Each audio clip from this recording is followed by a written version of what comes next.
Hi, today I'm going to talk about inequality in access to water between fresh water and dirty water. Here are some facts related to access to water. There are around 1.2 billion people who doesn't have access to clean drinking water. Furthermore, there are around 40,000 people every year who died from disease related to water. Every 19 seconds, a baby died because of a disease that relates to water. Here are some examples of disease that comes with dirty water. First, diarrhea. Second, dehydration. Third, arsenic.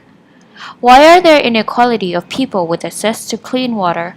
The main two reasons for inequality in access to water are physical water scarcity, which related to the lack of rain and access to water geographically. The second reason is economic water scarcity, which is related to the lack of investment in water pipes. This is a graph that compares the GDP per capita, gross domestic product per capita, with the improved water source.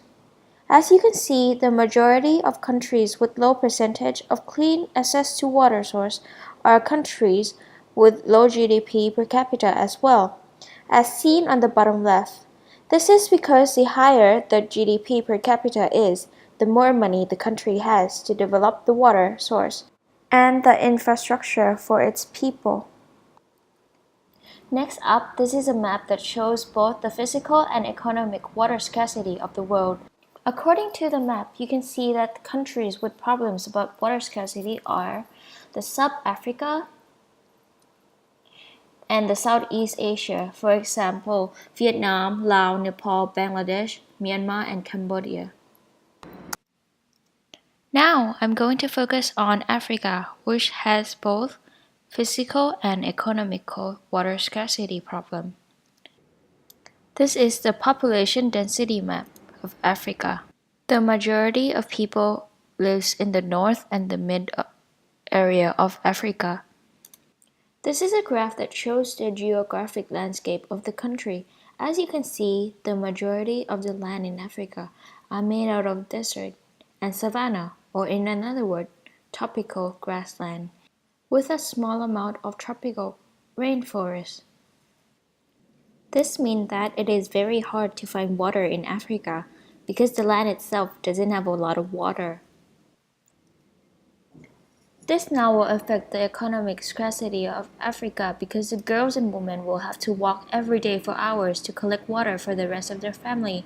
Some of these girls doesn't have time to go to school because they are spending all their time walking to collect water. According to worldwebcharitywater.org, Africa itself has spent around 40 billion hours collecting water each year.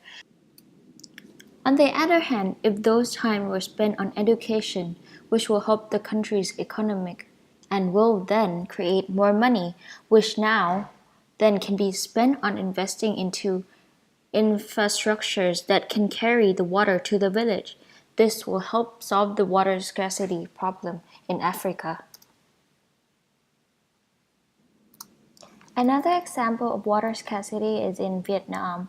Although Vietnam has no problem with physical scarcity because they have access to the three major basins, which are Thai Binh, Mekong Delta, and Dong Nai.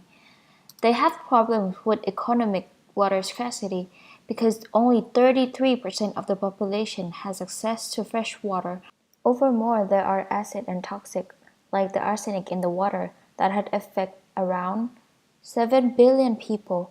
The arsenic poison had then created cancer, neurological, and skin problems. The main problem that had made Vietnam had water scarcity is they have not spent a whole lot of money on investing into the water system. In conclusion, different geographic and different status in the economic had allowed different countries to have different abilities to invest on the infrastructure related to water. Therefore, some countries were able to access to water and some were not.